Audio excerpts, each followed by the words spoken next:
Okay, this is, well, first of all, I'd like to welcome you to my new channel, Farming from Above. And being this is a new channel, my name is Tom Bogadane, and I fly drones. I'm very interested in farming. I live in Lancaster, Pennsylvania, and I value your input to this channel.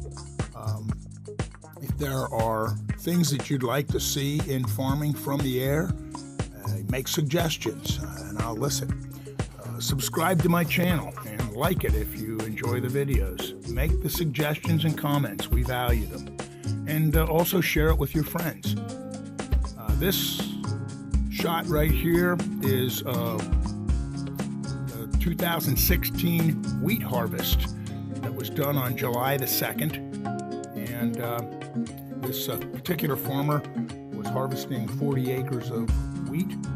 His ambition was to harvest it, to bale the straw, and to plant soybeans within a 24-hour period. That's 40 acres, and he did this with the equipment that he has by himself. So sit back and enjoy the video. And again, I do treasure your comments. Please feel free to give me suggestions or tell me things that you didn't like about the video or things that you did like about the video. And thank you again.